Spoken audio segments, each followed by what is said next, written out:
Buenos días con todos. Para Luis es buenas tardes, porque está en España. Sí. Estamos aquí reunidas con Maigualida Méndez, que está en Venezuela, el doctor Luis Arrocha Mariño, que está en España, y yo, Diana Gine, que estoy en Ecuador. Y nos reunimos aquí es para conversar acerca de neurocódex. La historia, cómo nosotros, cada uno de nosotros nos conectamos, bueno, nos acercamos más bien, cómo Luis creó Neurocódex y ir conversando, ¿no? ¿Cuáles han sido nuestras experiencias? Comenzamos. Ok, bueno, Maigualida y Diana son alumnas colegas dentro de esta aventura Neurocódex. Y bueno, mucha gente me pregunta en qué consiste Neurocódex, ¿no? Neurocódex, que son las siglas de Neurocodificando la Experiencia Humana. Inicialmente fue neurocodificación de codificación, como lo llamábamos, ¿no? Y posteriormente se cambió a neurocodificación de, desde y para la experiencia humana. O sea, fuimos trabajando distintas denominaciones para referirnos a, en esencia, a cómo es que nuestra mente, la mente humana, codifica las cosas de la vida, codifica las experiencias que vamos teniendo, primero como individuos, como grupos, como colectividades y como especie. Neurocodex comenzó como un acto de curiosidad por tratar de entender la enorme variedad de la expresión humana, ¿no? Yo recuerdo que, bueno, desde muchacho me preguntaba por qué los comportamientos eran tan diferentes entre una persona y otra. ¿Por qué lo que se conversaba y se organizaba en mi casa era tan distinto de lo que se conversaba y se organizaba en la casa, por ejemplo, de mis amiguitos y tal? Esas fueron preguntas que siempre me inquietaron, ¿no? Con el tiempo, perteneciendo a grupos de discusión, grupos de análisis, de reflexión, de investigación, después en la Facultad de Medicina, fue surgiendo la idea de poner orden en esa infinita variedad de información que, que nos acogota a los seres humanos. De hecho, también ya dentro de la Facultad de Medicina, lo que se inició fue un proyecto por tratar de acortar la duración de la psicoterapia. Estoy hablando de los años 70 del siglo pasado. Los años 70 del siglo pasado, las terapias eran muy largas, muy costosas, muy inestables también, ¿no? En sus resultados. Entonces, esa necesidad de buscar, bueno, cómo comprimimos, cómo hacemos las cosas más sencillas, más fáciles, ¿no? Pero eso nos fue llevando a la idea de que esta infinita variedad de lo mismo, como lo llamó Levi Strauss, ocurre en todas las cosas en la naturaleza. Por ejemplo, no sé si ustedes saben que los gibones son una especie de monos, tienen cuatro manos, ¿no? Eso ha sido un sueño para mí. Ojalá yo tuviera cuatro manos. Siempre que tengo que hacer algo, y agarro una cosa, agarro la otra, y digo, oye, ojalá tuviera yo dos manos más, o fuera como un pulpo que tiene ocho tentáculos, ¿no?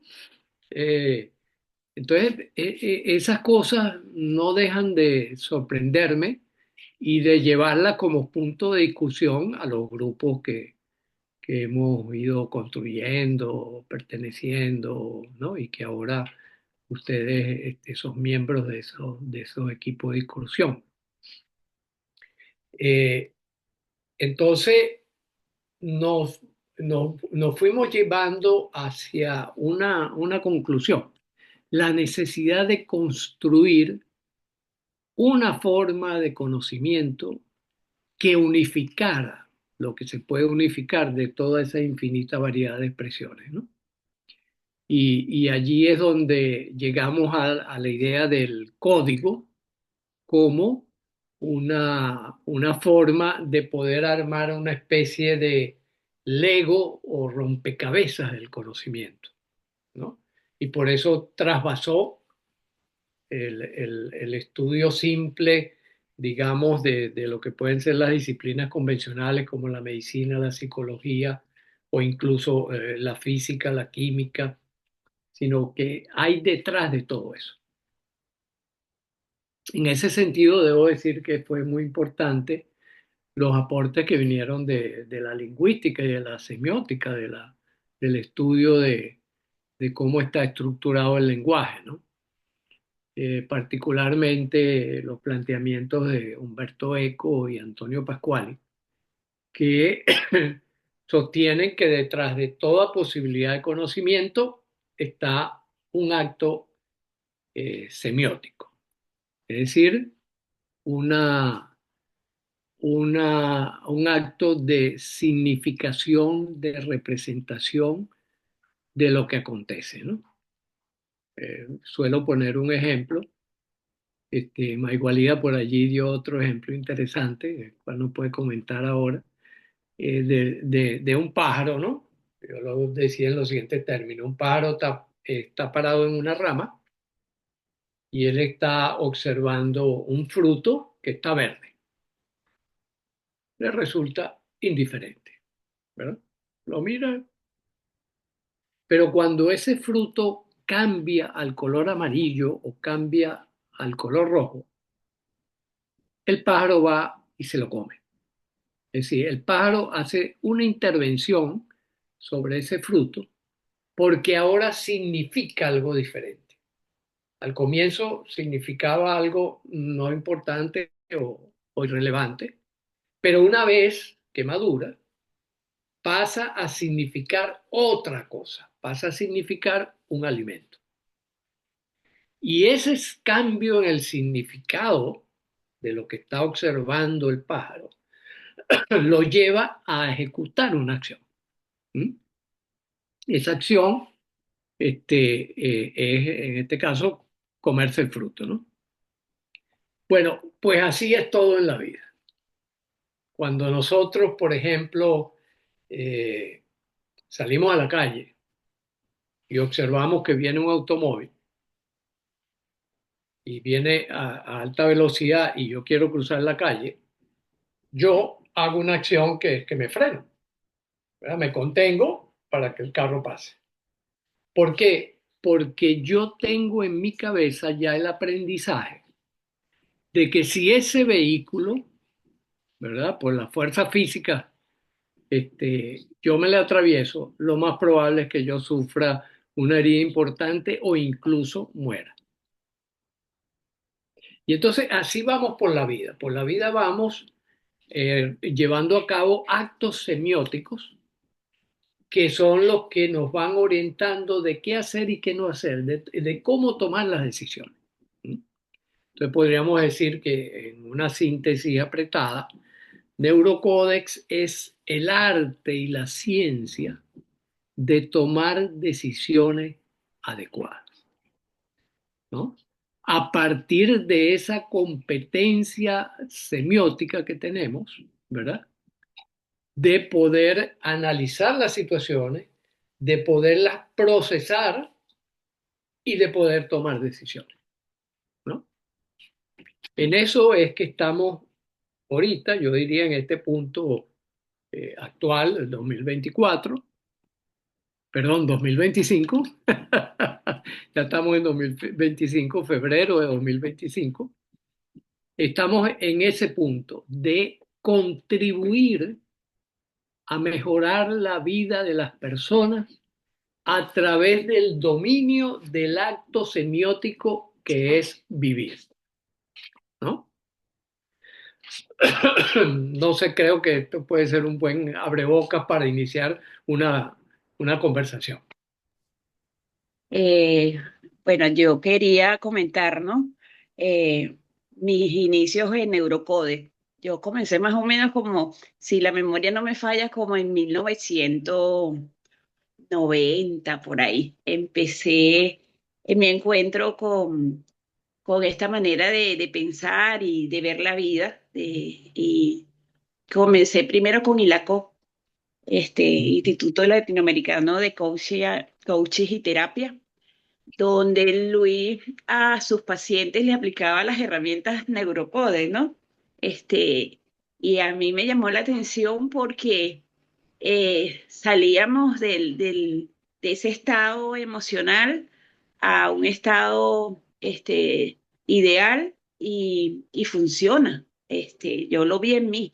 Y entonces, o una cosa que me llamaba la atención era que ya no podemos vivir inocentemente. Esa frase a mí me quedó, Mm, de que ya sabemos cómo hacerlo, ¿no? Y yo lo aprendí con Neurocode y es lo que siempre aplico y trato de también de enseñárselo a otras personas, porque Neurocode acumuló o tiene en su haber una serie de herramientas que nos lleva a tener una vida plena,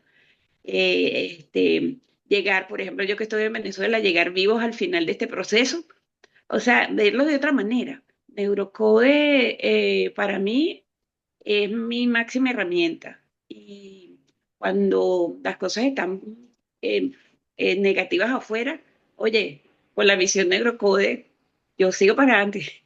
Entonces, eso de verdad, y lo sigo aplicando, porque la consigna es llegar vivos. Y la manera de llegar vivos es entrenarse en las herramientas y seguir adelante y darlas a conocer a todo el que quiera de verdad lograr sus objetivos y tener una vida plena y feliz, porque nos las merecemos. Y son herramientas sencillas, que nada más al aplicarlas, tú ves el resultado y al ver el resultado tú dices, esto es, entonces vamos por ahí. Entonces a mí, de verdad que yo a todo el mundo le hablo de las herramientas, tal, y ellos ven los resultados y ellos quieren más. Entonces, a mí con Neurocode, mm. mi marco es Neurocode. Entonces, y a Luis, ¿no? Y a Laura y a todo el equipo que ahora estamos. Sí. Y fíjate que es interesante, Maiguelía, porque precisamente en esos años en que tú trabajaste con nosotros, empezaste a trabajar con nosotros, todavía no se llamaba neurocódigo. O sea, no habíamos etiquetado al proceso que estábamos llevando a cabo, que es un aspecto en el cual, bueno, insistimos también. Esto es un proceso, como todo en la vida, pues una dinámica, es un desplazamiento, es un aprendizaje, es un constante crecer, ¿no? Sí,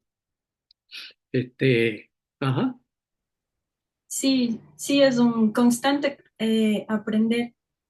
Por ejemplo, en mi caso, yo conocí Neurocodex en el 2016, acá en Ecuador. Con mi hermana, yo seguimos un curso, me acuerdo, que era, no en sí como Neurocodex, pero era el curso de sistema de integración, no, sistema de restauración humana, ajá. ¿no es cierto? Ajá, el CIR 21.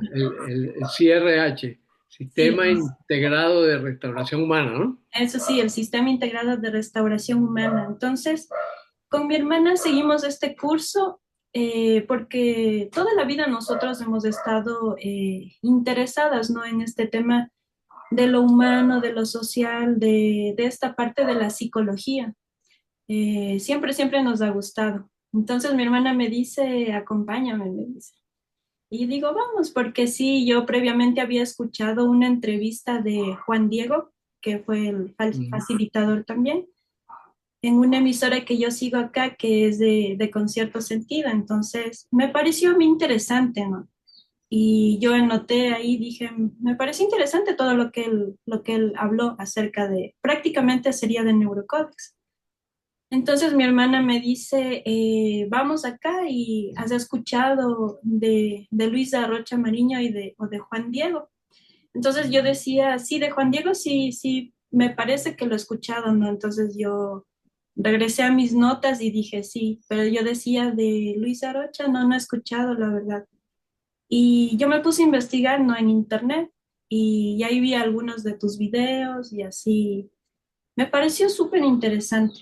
Entonces, igual que Maiwa, ¿no? Entonces, al conocer y aplicar todas las herramientas que ustedes dieron ahí y ver la efectividad, en mi caso, en la parte biológica, sería química biológica, al aplicar eso, o sea, yo sentí prácticamente un cambio interno en la parte, en todos los sentidos, ¿no?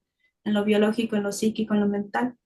Entonces, desde ese momento yo dije, no, esto tiene que, tiene que seguir más creciendo, conocerse, o sea, darse a conocer más. Porque, por ejemplo, aquí ahorita, en el contexto en que estamos aquí en Ecuador, con respecto a esto de la inseguridad y la salud mental también. O sea, son datos que realmente están creciendo mucho. Por ejemplo, la depresión o la ansiedad, las fobias también están subiendo bastante acá en Ecuador, las estadísticas. Entonces, sobre todo en jóvenes, en los niños, con respecto a esto de la inseguridad nomás. O sea, sí está abarcando a toda la población, se puede decir. Entonces, estamos en una situación acá en el país en el que yo veo en redes sociales, ¿no? Veo como ante una situación X, la mayoría de personas no conocen fórmulas o no conocen las herramientas para salir de esos estados. Entonces es como que alguien opina, no sé, algún comentario desalentador y es como que contagia también a todos los que leen y a todos los que siguen comentando y así. Entonces, de esa manera, yo me acuerdo que vi una vez un post en TikTok que decía, todo lo que pasa aquí en Ecuador me desalienta y yo no veo salida.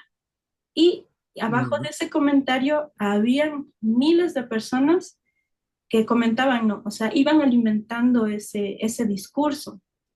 Decían que no había fórmulas, que no había manera. Entonces, yo pensaba y decía, o sea, hay tantas cosas como yo ya conozco Neurocódex, Claro.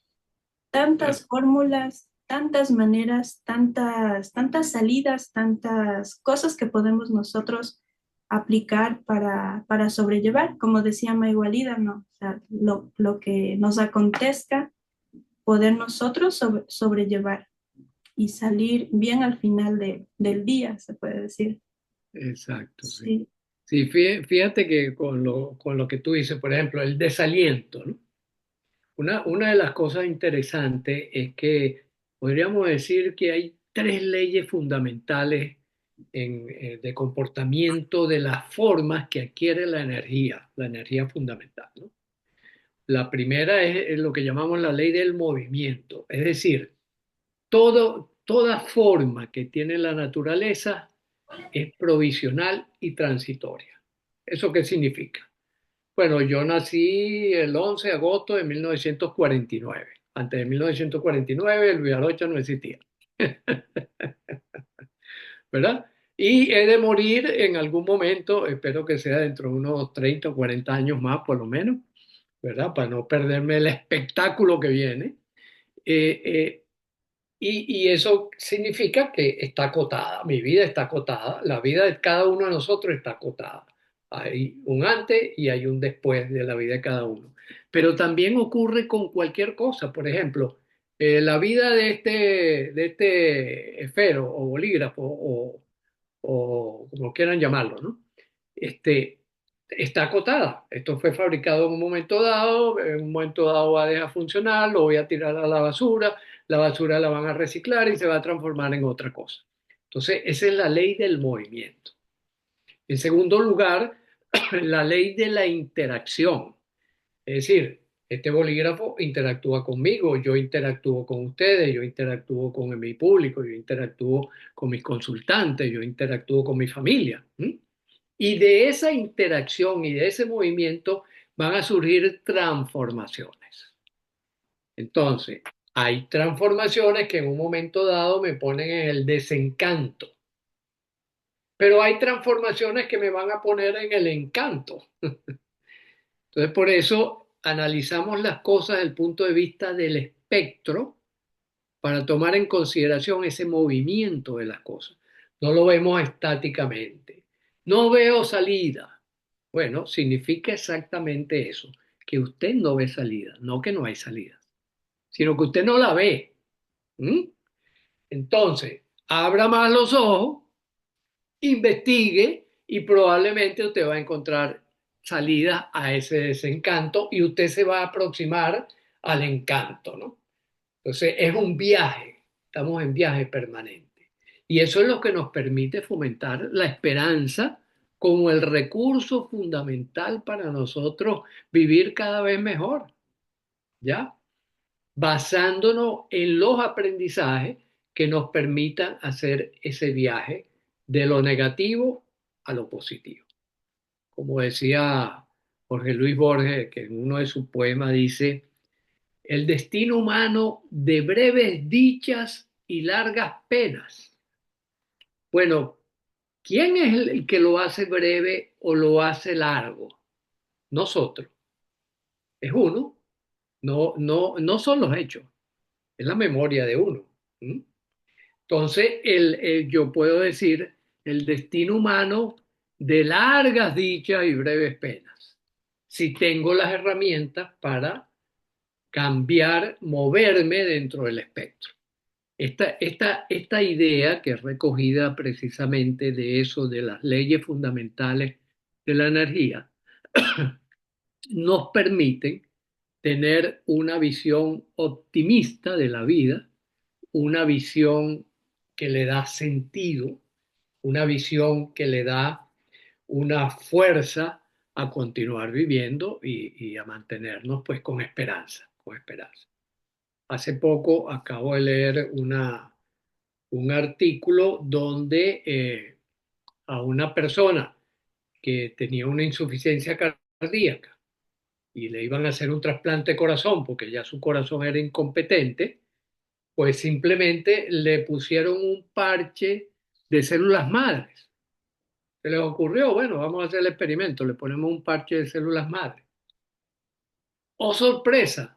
Cuando fueron a hacer ya bueno, vamos a hacerle el trasplante porque ya la persona está lista, evaluaron la actividad cardíaca y estaba normal.